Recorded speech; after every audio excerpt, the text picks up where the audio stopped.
So good morning everyone and I welcome you all to Saurabh Pandey UPSC YouTube channel के अंदर। अगर आप civil service exam की तैयारी कर रहे हैं तो इस चैनल से ज़रूर से जुड़े and download Saurabh Pandey CSE app, link description box में दिया हुआ है। सो आज के जो टॉपिक्स हम लोग डिस्कस करेंगे, पॉलिटिकल डोनेशन और funding, RBI to increase risk weights for lending, maritime security and global south. तो देखो ये तो टेक्स्ट पार्ट में है और ये भी टेक्स्ट पार्ट में है और ये जो है एडिटोरियल में है। और एक आर्टिकल और भी है दैट इज़ रिलेटेड विथ जो COP28 दुबई के अंदर होना है, तो उस पर भी कुछ चीज़ें हैं, बट वो सब स्पेकुलेशन है कि ऐसा होना चाहिए वैसा होना चाहिए। एक बार मीटिंग हो जाए कॉन्फ्रेंस ऑफ पार्टीज, मतलब 28वीं जो है वो एक बार होने के बाद अपने आप ही we will discuss about it. क्या उसके मतलब बहुत सारे आर्टिकल्स आएंगे। अभी तो ये है कि अगर होता है तो ऐसे ऐसे होना चाहिए, एक बार हो जाए तो फिर कंटेंट ज़्यादा बेटर होगा कवर कर पाना, क्योंकि हर साल ही इस टाइप से होता है ना, इस टाइप की कोई ना कोई इवेंट बड़ा मेजर होता ही है। क्वेश्चन देख लो मेंस का, maritime security has to deal with both traditional and non traditional challenges. ये आपको 15 मार्क्स में लिखना है। ये जो क्वेश्चन है you have to write down within 15 marks, ठीक है। समुद्री सुरक्षा में पारंपरिक और गैर पारंपरिक दोनों चुनौतियां निपटना पड़ता है, चर्चा करें। आप मुझे मैसेज कर सकते हैं, ये जो नंबर आप देख रहे हो इस नंबर पे आप मुझे मैसेज कर सकते हो। कोई भी आपकी क्वेरी है तो वो एड्रेस होगी कोर्स से रिलेटेड, और भी कोई भी क्वेरी है, कोई कंसर्न है आपका, कोई स्ट्रेस है, किसी भी चीज़ से रिलेटेड है, मेंटल हेल्थ से रिलेटेड भी कोई पॉइंट या प्रॉब्लम अगर आप फेस कर रहे हैं तो इस नंबर पे ज़रूर से कॉल करें, ठीक है। या कॉल नहीं करना, मैसेज करना है, कॉल तो रिसीव नहीं होगा, मैसेज करना है, ठीक है। अगर कोई ज़रूरत बहुत इमरजेंसी होती है तो आपको जो है आई विल अप्रोच। नेक्स्ट देखते हैं, ये सौरभ पांडे CSE ऐप आप लोग डाउनलोड कर लो। एग्रीकल्चर ऑप्शनल अभी आपका चल रहा है, इसका नया बैच भी शुरू हो जाएगा जल्दी, लेकिन आप अभी प्रेजेंट कोर्स का भी हिस्सा बन सकते हैं, जिसमें आप जो क्लासेस ऑलरेडी हो चुकी हैं उनकी रिकॉर्डेड क्लासेस देख सकते हैं, प्लस अभी जो क्लासेस चल रही हैं वो भी आप देख सकते हैं। बहुत इंपॉर्टेंट है कि आप अपने ऑप्शनल को दिसंबर जनवरी 15 तक कंप्लीट करें। और agriculture optional high scoring optional है, इंडियन फॉरेस्ट सर्विस के लिए भी रास्ता आपके लिए ओपन करता है। फिर देखो अभी जो ये करंट अफेयर्स की 2 इयर्स कवरेज की 50 टेस्ट है, इसमें जो प्राइस है 1499 प्राइस है। तो यहाँ पे अगर कल मैंने टेस्ट 3 और टेस्ट 4 का जो PDF है वो डाल दिया है, और 5M सीरीज़ का नया PDF डाल दिया है, जिसमें थोड़ा आसान है आपको डाउनलोड करना, जिप फाइल नहीं है। तो इस 7 तारीख को मतलब 7th टेस्ट जो है इस संडे को शेड्यूल्ड है, रात को 9 बजे 9 PM को है, तो प्लीज़ इसको सीरियसली करें। और कल रात को मैंने टेस्ट भी पब्लिश कर दिया है, जो आपका टेस्ट था उसको भी पब्लिश कर दिया गया है, और मैंक है उन्होंने हाई स्कोर किया है। अब देखो जो अपना टेस्ट में लगे रहते हैं, अपने कंटेंट अब इधर उधर ज़्यादा माइंड नहीं लगाते हैं, वो अच्छा परफॉर्म ही करते हैं। तो बहुत सारे स्टूडेंट्स हैं जो रेगुलर बेसिस में क्लासेस अटेंड भी कर रहे हैं, तो उन चीज़ों को आप ध्यान रखेंगे। टेस्ट अटेम्प्ट करें, अपने कंफर्ट जोन से आपको निकलना पड़ेगा, कि कोई ना कोई आर्गूमेंट दे के आप बचने का प्रयास कर रहे हैं। दिसंबर से पहले कोशिश करो कि ये रिपोर्ट ज़रूर से कवर करो। ये इसका कोर्स भी पहले ही मैंने लाइव कर दिया है, उसकी प्राइस भी बहुत ही कम है। ये सौरभ पांडे CSE ऐप है, देखो इसमें इथिक्स इन गवर्नेंस पेपर 4 के लिए इसके 3 लेक्चर है, फिर टेररिज्म पे है, GS पेपर 2 के लिए है, सोशल कैपिटल है, और report on state administration GS paper 2 के लिए। ये सारी रिपोर्ट्स की क्लासेस आपकी प्रॉपर ARC रिपोर्ट्स, बहुत इंपॉर्टेंट रिपोर्ट्स हैं, इनकी classes Saurabh Pandey CSE app के अंदर क्लासेस सारी अपलोडेड है, बस आपको देखना है और अपने नोट्स बना लेने हैं। और GS पेपर 3 और GS पेपर 2 के लिए बहुत अल्टीमेट रिपोर्ट्स हैं, इनको करना ही है, तो दिसंबर तक कर लोगे तो ठीक है, अदरवाइज फिर बाद में ये सारी चीज़ें नहीं होती हैं। Let's discuss the first topic, the need to disclose a political donation. The need to disclose a political donation. अब इस पर काफ़ी सारी चर्चा हमारी चलती भी आ रही है अबाउट द पॉलिटिकल डोनेशन। तो इसमें देखते हैं कुछ पॉइंट्स इसमें हाईलाइट कहाँ हैं। तो यहाँ पे इलेक्टोरल बॉन्ड के ऊपर है, पहली चीज़ तो क्या है, इलेक्टोरल जो बॉन्ड है उस पर कुछ बातें इसमें हाईलाइट की गई हैं। क्यों पॉलिटिकल फंडिंग ट्रांसपेरेंट होना ज़रूरी है, ये भी इंपॉर्टेंट आपके लिए बताई गई है, तो ये भी एक एंगल है। और ये टॉपिक आपका पॉलिटी सेक्शन के अंदर आपको नोट करना है। तो यहाँ पे देख लेते हैं, पहले कुछ पॉइंट्स देख लेते हैं। देखो सपोज करो आपको किसी भी पॉलिटिकल पार्टी को पैसे देने हैं, तो ऐसा नहीं कि जाके आपने कैश ही पकड़ा दिए, लेकिन आपको क्या कैसे आप दे सकते हो। सपोज करो आपका मन है कि एक एक्स पॉलिटिकल पार्टी है, तो आप एक पर्सन हो, ठीक है, आपका मन है कि चलो यार इस पॉलिटिकल पार्टी इसको पैसे देते हैं। तो ये मान लो ये SBI बैंक है, तो SBI बैंक आप गए, मतलब आप क्या गए, आप SBI बैंक गए, SBI बैंक से आपने क्या किया, आपने इलेक्टोरल बॉन्ड्स खरीदे, मान लो 10,000 रुपये के आपने इलेक्टोरल बॉन्ड्स खरीदे, 10,000। अब इन इलेक्टोरल बॉन्ड्स को आपने लिया और पॉलिटिकल पार्टी के ऑफिस में गए, जो भी आपकी पसंद की पॉलिटिकल पार्टी है उसके ऑफिस में गए, उसको इलेक्टोरल बॉन्ड दिया। अब एक समय होता है, उस समय के विदिन जो पॉलिटिकल पार्टीज़ है वो दोबारा से बैंक में जाएंगी, बैंक में जाने के बाद उन बॉन्ड्स को जमा करेंगी। इन एसबीआई के बैंक में इस पॉलिटिकल पार्टी जो इंपॉर्टेंट नेशनल पार्टीज़ हैं उनका अकाउंट होता है, और ये अकाउंट बेसिकली जो है वो आपका इलेक्शन कमीशन के द्वारा, मतलब उसको पता होता है, इलेक्शन कमीशन की सहमति से वो अकाउंट क्रिएट होता है। और उस अकाउंट में जो जब इलेक्टोरल बॉन्ड एसबीआई बैंक में जमा होगा तो 10,000 रुपये, मतलब जितने अमाउंट का इलेक्टोरल बॉन्ड होगा उतना अमाउंट पॉलिटिकल पार्टी के अकाउंट में ट्रांसफ़र हो जाएगा। तो ये क्या है, ये एक तरीका है पॉलिटिकल फंडिंग का। अब इसमें देखो चैलेंज क्या है, चैलेंज ये है कि सपोज़ करो आप हो, आपकी आइडेंटिटी चली भी जाए तो कोई दिक्कत नहीं। मान लो कोई कंपनी है या कुछ है, अगर वो करोड़ों रुपए पैसे दे रहे हैं तो उसमें क्या है, उनको चिंता का विषय ये है, वो है एनोनिमिटी। एनोनिमिटी जो है मतलब एनोनिमस होना, आपकी आपकी जो आइडेंटिटी है वो रिवील ना की जाए। एनोनिमिटी अगर नहीं मेंटेन की जाएगी, जैसे एनोनिमिटी अगर सपोज करो जो एनोनिमिटी है वो अगर नहीं मेंटेन किया जाएगा, या एनोनिमस अगर आप नहीं होगे, तो देयर इज़ अ पॉसिबिलिटी कि वहाँ पे फिर मान लो किसी पॉलिटिकल पार्टी को पैसा दिया गया, आप दूसरी पॉलिटिकल पार्टी पावर में आ गई, तो एक स्थिति बनेगी जिसमें there is a high possibility कि आपको फिर नुकसान फेस करना पड़ जाए या कंपनी को नुकसान फेस करना पड़ जाए, है ना, कि इसने पैसा दिया था। तो यहाँ पे क्या है कि ये एक कहा गया कि एनोनिमिटी मेंटेन करना ज़रूरी इसलिए है कि जो भी पर्सन है उसकी प्राइवेसी मेंटेन करना, प्लस कोई उसके खिलाफ ऐसा कोई कदम ना उठाया जाए, उसको प्रोटेक्ट करना, ये कहा गया। लेकिन ये कहा गया कि ये एक तरीका है जिससे ब्लैक मनी का इस्तेमाल पॉलिटिकल फंडिंग में किया जा सकता है, क्योंकि यहाँ पे जो भी पर्सन है उसकी आइडेंटिटी रिवील नहीं की जाती है। तो इसके कई प्रकार के आपके आर्गुमेंट्स हैं related with the electoral bond. अब यहाँ पे देखा जाए कि अब थोड़ा सा डेटा पुराना है, लेकिन आपको बस ये फैक्ट पे जाना है कि यहाँ जो भी अननोन सोर्सेस होते हैं फंडिंग के, वो एक जैसे वॉलंटरी कंट्रीब्यूशन है, एक इलेक्टोरल बॉन्ड का कंट्रीब्यूशन है, दूसरा मिसलेनियस इनकम है। तो ये एक रिपोर्ट कहती है कि जो इलेक्टोरल बॉन्ड का कंट्रीब्यूशन है अननोन सोर्सेस में वो बहुत अधिक है, 31.18% है।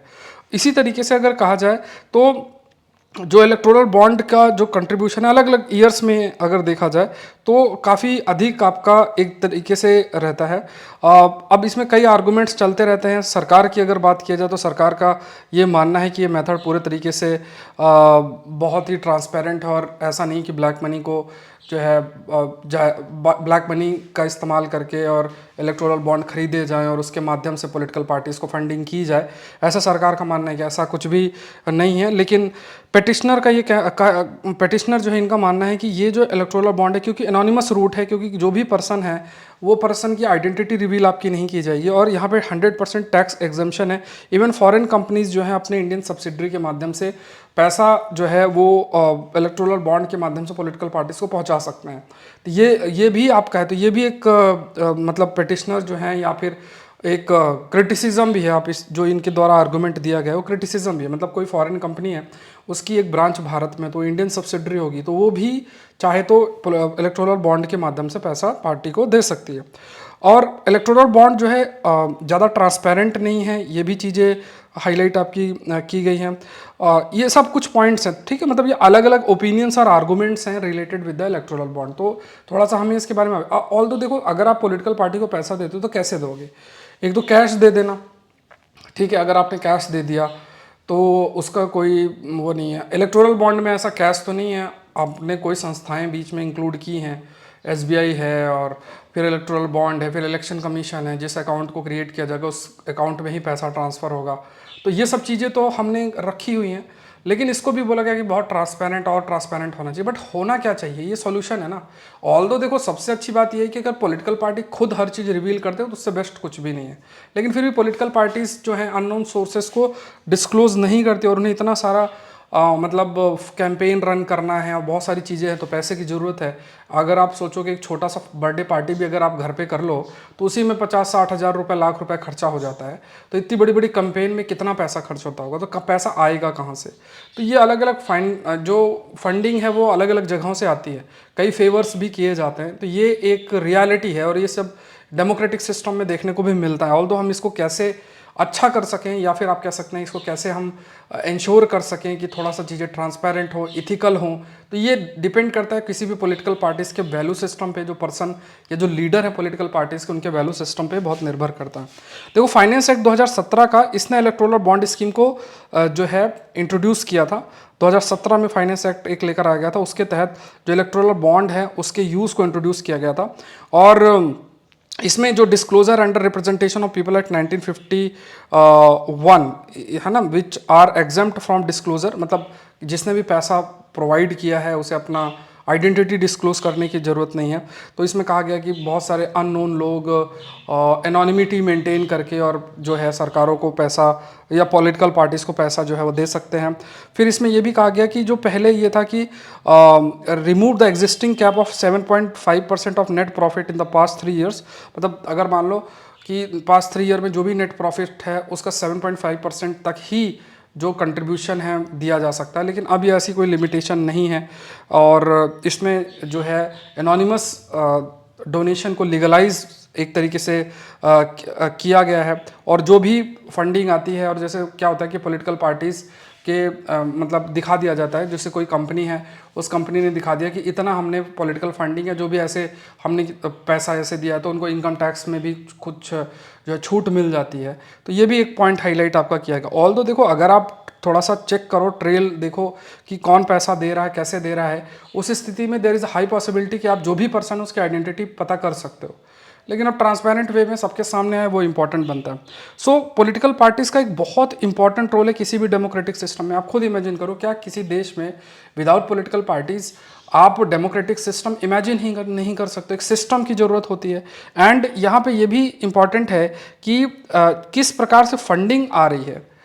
जिस भी तरीके से फंडिंग आती है वो डिसाइड करता है कि लोगों का ट्रस्ट या कॉन्फिडेंस पॉलिटिकल पार्टी या हमारे सिस्टम में किस तरीके से है। तो ये बहुत ज़रूरी है कि पब्लिक कॉन्फिडेंस के लिए हम एक ट्रांसपेरेंट पॉलिटिकल फंडिंग की तरफ जो है वो जाएं।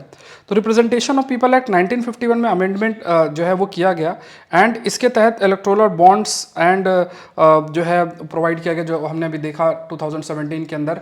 और उसमें जो भी इलेक्टोरल बॉन्ड के माध्यम से एक एनोनिमिटी मेंटेन करके पैसा पॉलिटिकल पार्टीज़ को दिया जा सकता है। इंटरनेशनल लेवल पे पॉलिटिकल फंडिंग को रेगुलेट करने के लिए कुछ कदम उठाए गए। जैसे अगर आप पॉलिटिकल फंडिंग को अगर आप आर्गूमेंट लेकर चलते हो तो उसमें आप कुछ आर्गूमेंट्स हाईलाइट कर सकते हो। जैसे इसमें कहा गया 1910 में यूनाइटेड स्टेट्स ने एक पब्लिसिटी एक्ट लेकर आए थे। अब इसमें क्या है कि जो भी फंडिंग है पॉलिटिकल पार्टीज और कैंडिडेट के लिए उसको डिस्क्लोज करना जरूरी है। And it also impose limit on political contribution, कि कितना पैसा कंट्रीब्यूट किया जा सकता है। और at the same point of time जो भी आपकी फंडिंग है पॉलिटिकल पार्टीज़ को और जो कैंडिडेट्स हैं उसको डिस्क्लोज करना जरूरी है। ये 1910 में यूनाइटेड स्टेट अमेरिका में हुआ। 2014 में यूरोपियन यूनियन ने भी, जो यूरोपियन पार्लियामेंट और काउंसिल है, उसमें रेगुलेशन किया गया फंडिंग ऑफ द जो यूरोपियन पॉलिटिकल पार्टीज़ हैं उसके तहत। और इसमें भी जो वैल्यूज़ हैं, मतलब जो अमाउंट है कितना एक्सेप्ट किया जा सकता है, उसकी लिमिट को भी रखा गया। अब देखो ये अच्छा कदम है, ये आप हाईलाइट कर सकते हो। अब ऐसा ना हो कि मतलब कोई 20,000 करोड़ दे रहा है, तो वो देखना जरूरी है 20,000 करोड़ आ किससे रहते। क्योंकि देखो जिसके पास पैसा होगा, 20,000 करोड़ जिस पॉलिटिकल पार्टी के पास पहुंच जाएगा, तो वो तो उसके पास इतने रिसोर्सेस हो जाएंगे कि वो डेमोक्रेटिक सिस्टम में तो उसको बहुत बेनिफिट हो जाएगा ना। तो जनरली फिर पॉलिटिकल पार्टी, जिस पर्सन जो उसको फंड कर रहा है पॉलिटिकल पार्टी को, अगर वो 20,000 करोड़ दे रहा है तो बाद में अपने काम भी उसी से कराएगा। तो ये एक नेक्सस क्रिएट हो सकता है। तो वेल्थ डेमोक्रेटिक सिस्टम को डिसाइड ना करिए, हमें थोड़ा सा देखना पड़ेगा।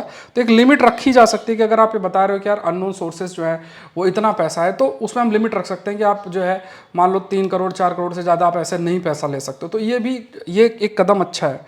यूके के अंदर देखा जाए तो political party election and referendum act 2000 है।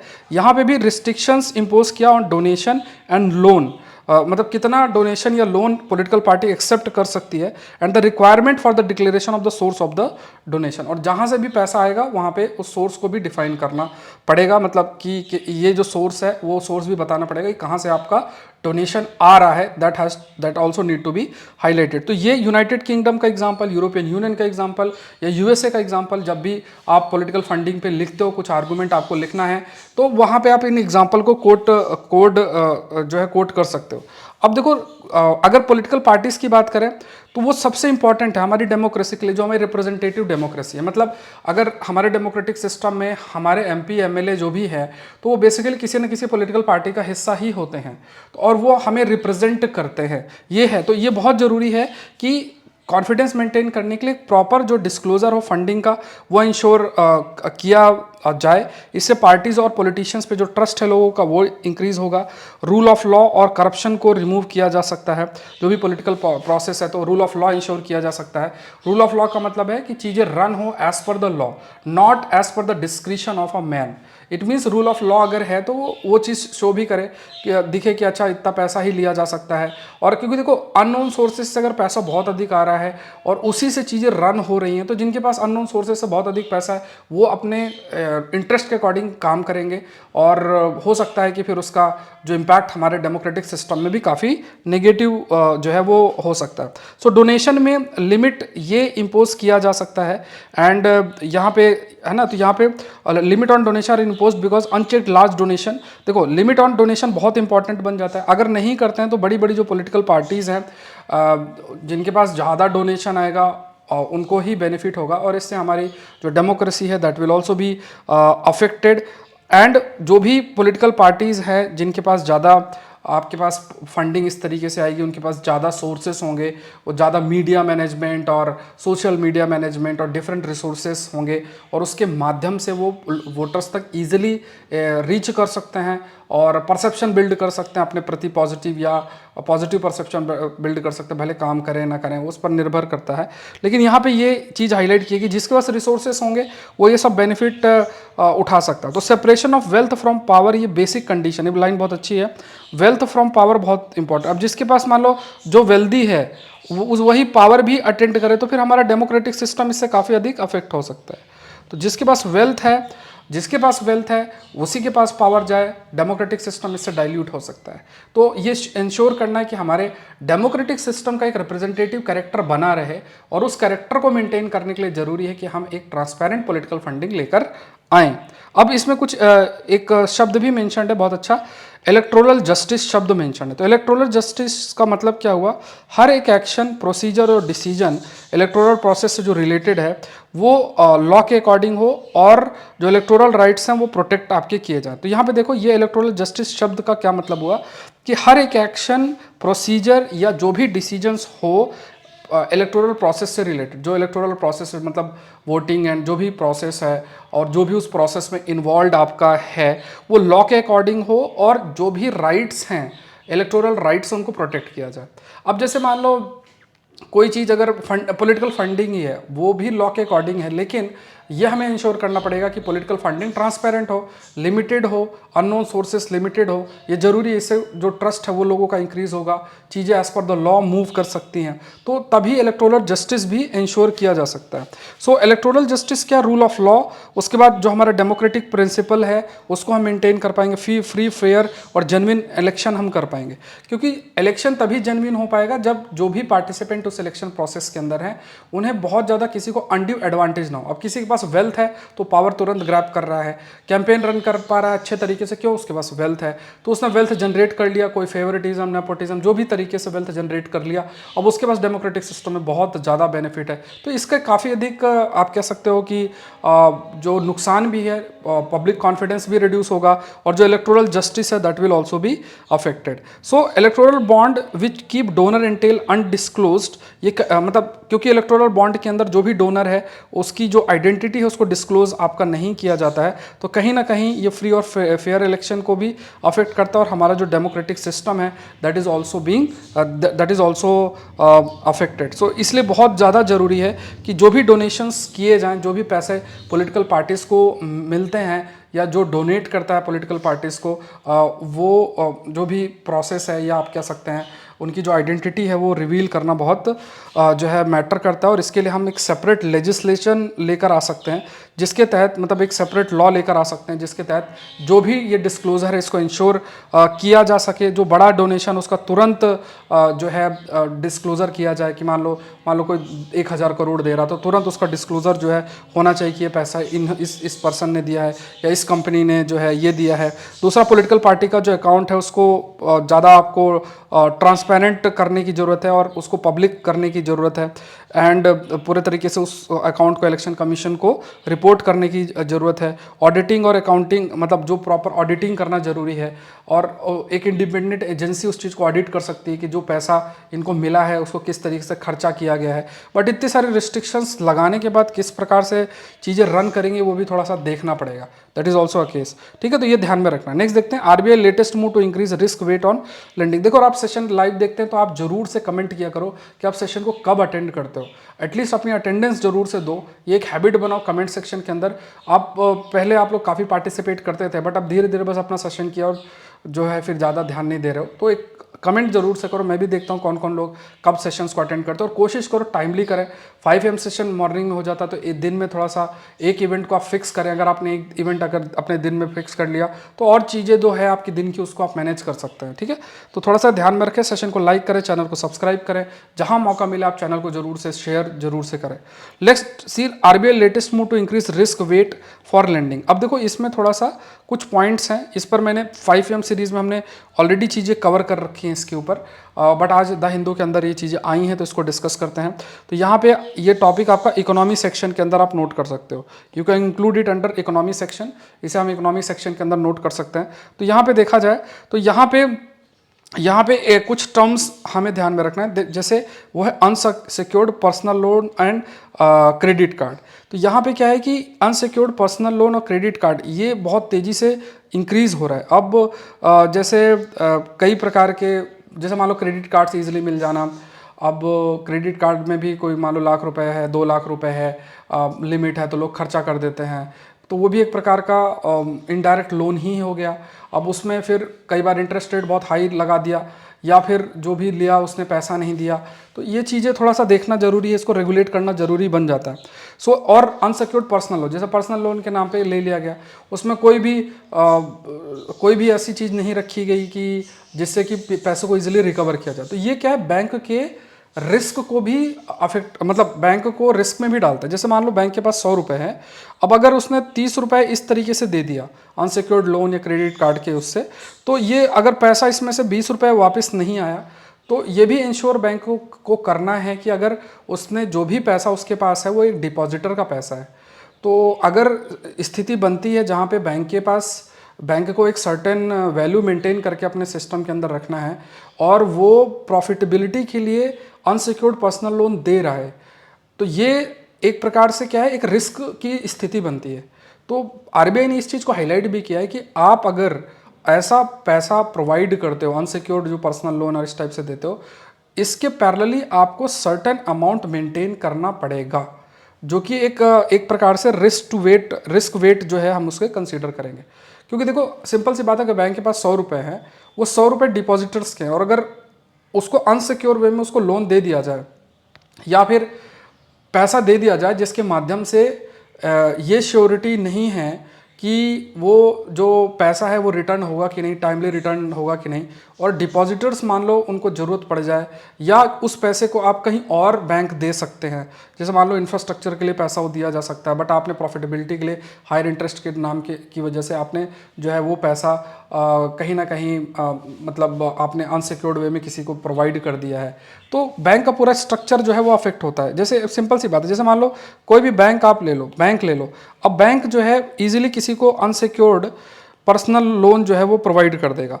अब ये क्यों है, इसमें हाई इंटरेस्ट रेट उसको मिल जाएगा, लेकिन अगर इसको रेगुलेट किया जाए तो वो पैसा मान लो इंफ्रास्ट्रक्चर के लिए या किसी उस पर्पस के लिए किया जा सकता है, दिया जा सकता है।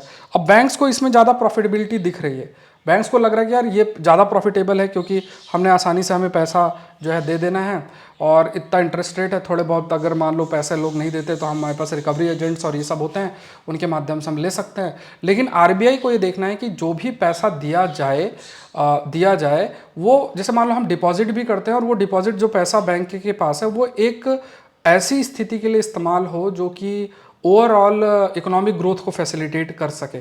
तो ये आरबीआई की भी ये सोच है, प्लस जो एसोसिएटेड रिस्क है उस रिस्क को भी थोड़ा सा रिड्यूस करना है। सो बैंक को ज़्यादा कैपिटल जो है मेंटेन करना पड़ेगा फॉर रिस्क वेट के लिए। अब ये जो है एप्लीकेबल होगा अनसिक्योर्ड पर्सनल लोन पे, क्रेडिट कार्ड्स पे, और जो नॉन बैंकिंग फाइनेंशियल कंपनीज हैं जैसे मान लो बजाज फाइनेंस और इस टाइप के हो गए, जिनका प्राइमरी पर्पस मतलब लेंडिंग नहीं होता है, तो unsecured personal loans, credit card और लेंडिंग टू एनबीएफसी, इनके लिए लागू होगा। सो यहाँ पे मेन काम क्या है, क्रेडिट रिस्क को एड्रेस करना। अब जैसे कहा गया है, जब क्रेडिट रिस्क की बात करते हो तो इसका मतलब क्या हुआ कि ये जो पैसा लिया जाता है, मान लो आपने पैसा लिया, अनसिक्योर्ड पर्सनल लोन आपने लिया, अब आप वो जो पैसा है उसको, उससे रिलेटेड जो ऑब्लिगेशन, मान लो आपको हर महीने 20,000 रुपये ईएमआई देनी है, अब आप नहीं दे पा रहे हो, तो जो कमिटमेंट है उस लोन से रिलेटेड वो आप पूरा नहीं कर रहे हो, तो उसे हम क्रेडिट रिस्क बोलते हैं।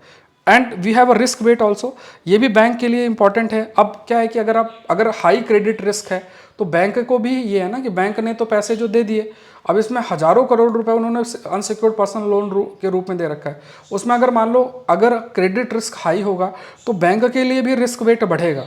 क्यों? क्योंकि बैंक को उसमें इंटरेस्ट रेट मिल नहीं रहा और उस पैसे को कहीं और भी दिया जा सकता था जो इकोनॉमिक ग्रोथ में फैसिलिटेट करे। तो ये चीज़ बैंक को रेगुलेट करना भी बहुत जरूरी बन जाता है। ऑल्दो आज के समय में ये कहा जाता है कि एक इंडिविजुअल या फिर पर्सनलाइज्ड बैंकिंग की तरफ जाना जरूरी है।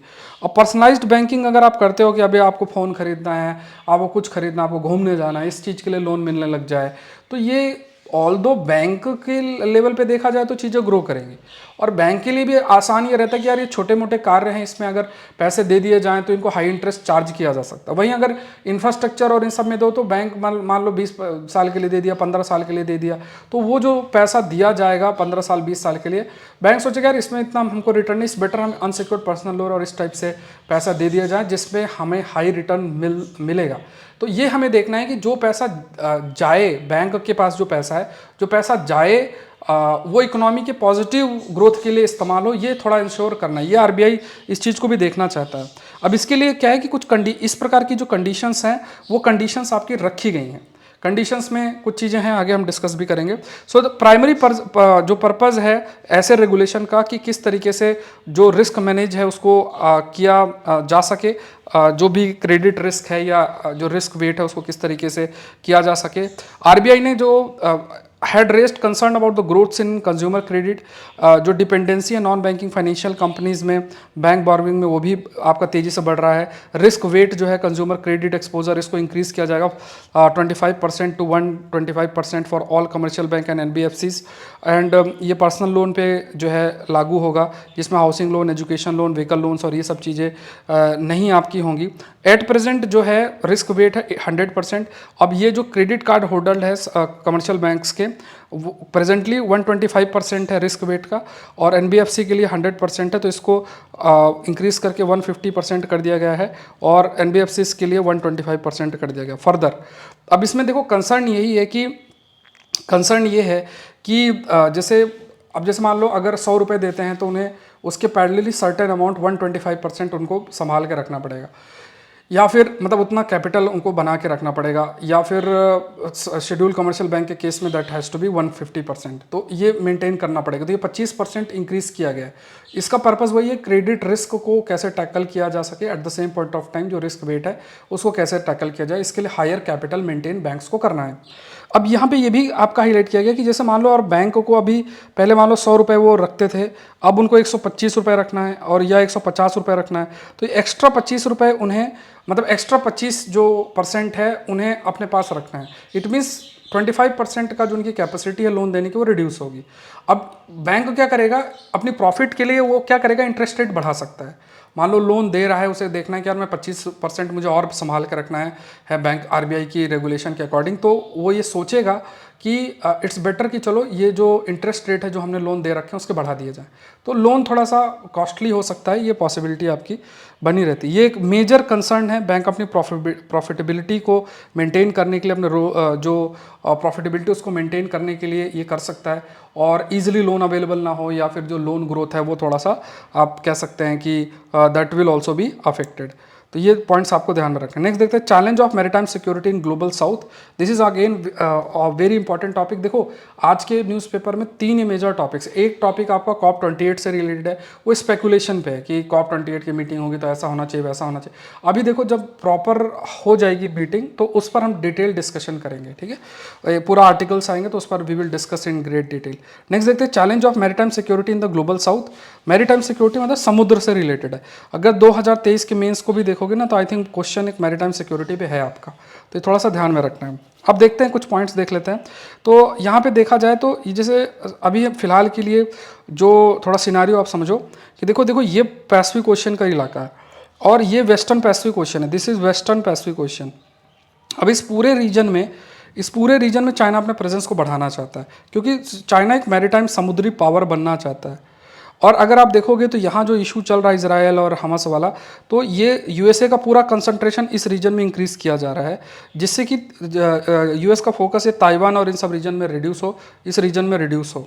तो ये है कि अगर मान लो यूएस इस जगह पे इन्वॉल्व हो जाएगा तो इस जगह पे उसका फोकस रिड्यूस हो जाएगा।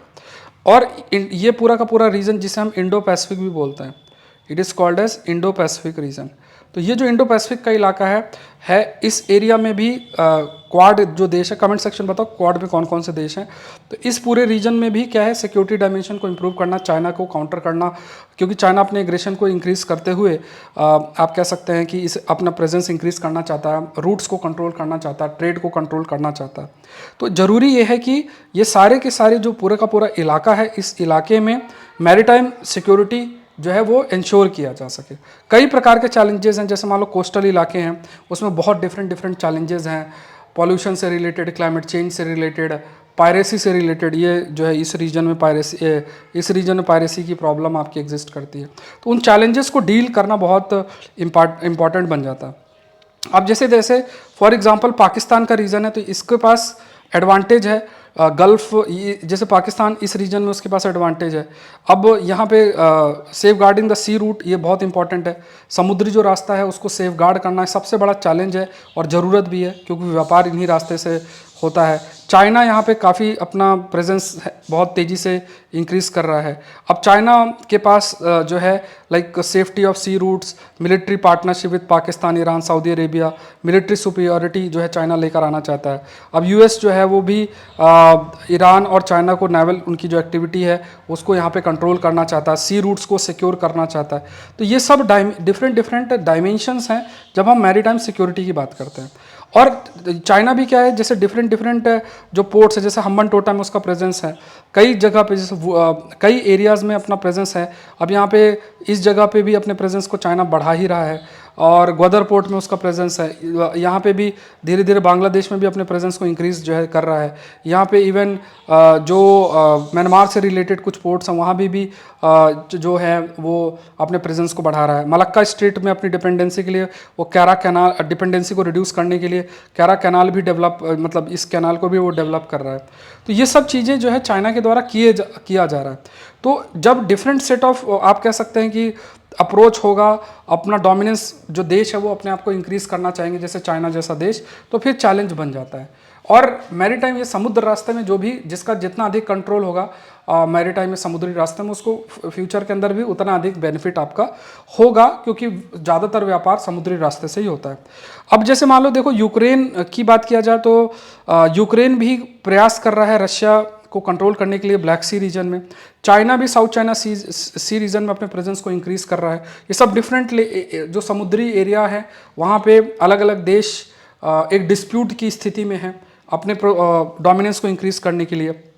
इसमें ग्रे जोन वॉरफेयर के फोकस किया जा रहा है, मतलब जो वॉर की स्थिति नहीं है और उस समय जो है एक प्रकार से अपने प्रेजेंस को बढ़ाना, अपने डोमिनेंस को इंक्रीज करना, उसके बाद ड्रोन्स को कैसे कॉम्बैट किया जाए, मिसाइल अटैक है। तो ये कई ऐसी नई टैक्टिक्स अपनाई जा रही हैं समुद्री इलाके में अपने डोमिनेंस को बढ़ाने के लिए, मिसाइल से अटैक। जब युद्ध की स्थिति नहीं है उस समय वॉरफेयर पर फोकस करना, और ड्रोन्स को किस तरीके से टैकल किया जा सकता है। तो ये सब फोकस आपका समुद्री एरिया में अभी आपका कंटिन्यूस बेसिस में आपका कंटिन्यूस बेसिस में किया जा रहा है। कई प्रकार के अनकन्वेंशनल नॉन ट्रेडिशनल थ्रेट्स हैं समुद्र की अगर बात करें। एक तो इलीगल फिशिंग है, नेचुरल डिजास्टर है, समुद्र में जो पॉल्यूशन वो है, drug trafficking, human trafficking, climate change का इम्पैक्ट, ये सब क्या नॉन ट्रेडिशनल चैलेंजेस हैं। अब देखो पॉइंट ये है कि जब हम इन चैलेंजेस की बात करते हैं तो जैसे इलीगल फिशिंग हो गई, या फिर क्लाइमेट चेंज का इम्पैक्ट समुद्र में पड़ रहा है, या फिर ट्रैफिकिंग हो रही है, वो एक देश नहीं कर सकता है। तो वहाँ पे क्या है कि देशों को थोड़ा सा कोऑपरेट करना पड़ेगा।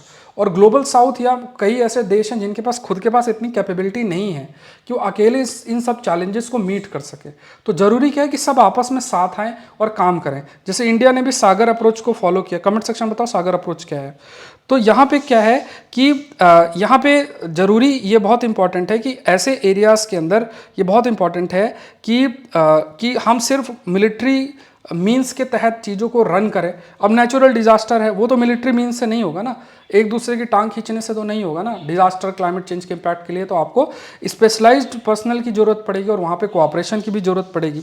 G20 प्रेसिडेंसी के समय भी इंडिया ने ग्लोबल साउथ का जो या डेवलपिंग देशों के जो पॉइंट्स है वो सामने रखे भी थे, एंड किस तरीके से समुद्री जो डोमेन है उसमें जो चैलेंजेस आ रहे हैं उसको कैसे मीट किया जाए। इंडिया ने उस पर भी अपनी बातें जो है सामने रखी हैं। जो नॉन ट्रेडिशनल थ्रेट्स हैं इनको हमें थोड़ा सा कैसे डील करना है, इसके लिए एक अप्रोच सेट करना जरूरी है। तो ये जो अप्रोच है वो अप्रोच ऐसा नहीं कि हम मिलिट्री मीन के माध्यम से कर पाएँ। ये जरूरी है कि जो भी ये नॉन ट्रेडिशनल थ्रेट्स हैं इनको मीट करने के लिए हमें एक प्रकार से कोऑपरेशन की बहुत इंपॉर्टेंट जरूरी बन जाता है। अब इसमें ये भी कहा गया कि यहाँ पे हमें जीरो सम अप्रोच से मूव नहीं करना है। देखो जीरो सम अप्रोच का मतलब क्या होता है? जीरो सम अप्रोच का मतलब ये होता है कि अगर मान लो एक देश अगर कार्य करता है तो दूसरा देश सोचेगा कि अगर ये सक्सेसफुल हुआ तो मेरा नुकसान होगा। मतलब अगर एक्स देश सोचता है कि उसको इस कदम से पॉजिटिव है तो वाई देश सोचेगा कि इससे मुझे ये नेगेटिव है। तो ओवरऑल जो आउटकम होगा वो जीरो होगा। तो जब ऐसी सोच होती है कि यार अगर इसने ये किया तो इसको फायदा हो जाएगा और मुझे नुकसान हो जाएगा, तो उसको काउंटर करना शुरू कर देता है। तो इसी में डिस्प्यूट और कन्फ्लिक्ट बना रहता है। ये जो अप्रोच है इसे जीरो सम अप्रोच बोलते हैं। इस अप्रोच के तहत हमें कार्य नहीं करना है। जरूरी क्या है कि क्योंकि चैलेंजेस मैरीटाइम डोमेन के अक्रॉस जुरिडिक्शनल है, मतलब जरूरी नहीं है कि समुद्र जैसे भारत जो है उसके समुद्री इलाके में अगर चैलेंजेस आ रहे हैं तो वो सिर्फ भारत के कोस्टल इलाकों तक सीमित है उसका सोर्स और भी रीजन तक के लिए और रीजन जो है उसके लिए वहाँ से ओरिजिन हो सकता है। तो ऐसी स्थिति में क्या है कि बहुत सारे, जैसे फॉर एग्जांपल डायग्राम आप देखो कि मान लो इंडिया कोई चैलेंज फेस कर रहा है तो हो सकता है कि उसका जो सोर्स है वो अलग अलग जगहों पे हो, तो वो भारत का जुरिडिक्शन उन जगह पे ना हो।